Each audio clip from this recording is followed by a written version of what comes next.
there was a lot of saber rattling, and it looked like we might have a war in Iran also. And I know very little about Iran, even though all of us watch the news and everything. I was appalled at how little I knew about Iran, and I'm supposed to know this stuff.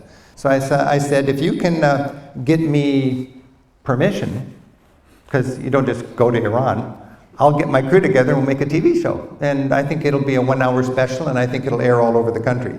And we went, and it aired, and I think we contributed to a better understanding of Iran.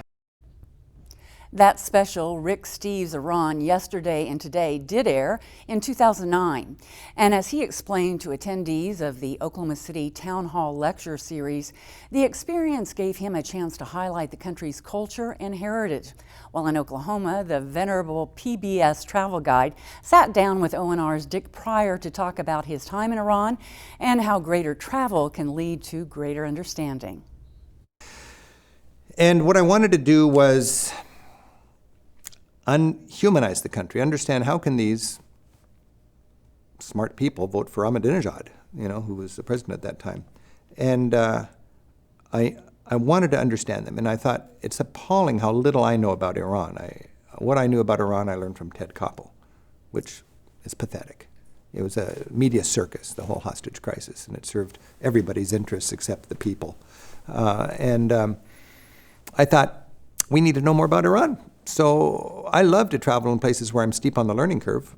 And when I went to Iran, I was blown away by just simple little things that I would have never thought of. I always thought when they say death to America, they mean death to America. Death to Israel, they mean death to Israel. But they don't. They're just saying, damn America. They're frustrated. As I talked to my group this morning here in Oklahoma City, I was in a traffic jam in Tehran, some incredible city of 12 million people, lots of traffic jams. Silent. All of a sudden, my driver, we're stuck in traffic, and he just bursts out, death to traffic. I thought, death to traffic? I thought it was death to America or death to Israel. He said, no, right now it's death to traffic. And I said, well, what's with that? And he said, well, here in Iran, when something's frustrating us and it's out of our control, we say death to that. And I thought about it. He spoke in very broken English. He was struggling with English. He was very polite to try to communicate with me, but he spoke Farsi. He was translating what they say when they're frustrated, and what they're saying is, damn the traffic. How do you translate damn? Death. Now, have I ever thought damn something? Well, sure I have. Damn those teenagers. Do I really want them to die and burn in hell for an eternity? No, it's just after midnight, turn down the music. Damn those teenagers. So in Iran, I don't want to excuse them because there's a lot of bad stuff going on, and it's a complicated thing. But if you're going to condemn an entire society and risk going to war because they say death to America, it fits on a bumper sticker nicely, but it might be nice to know all they're saying is, out of frustration, damn America. What is their cultural baggage? We have cultural baggage, 9/11 lately. That changes our whole outlook on the world because we have that baggage of losing 3,000 people 12 years ago. Iran has Iran-Iraq war baggage. They had 300,000 casualties fighting Saddam Hussein, Iraq. They had an 8-year war from 1980 to 1988. They had the carnage on their front that we haven't seen since France and Germany in World War I. Iraq invaded Iran under Saddam Hussein, who was funded by the United States of America. At least that's what Iranians believe. Terrible baggage there. That's their baggage.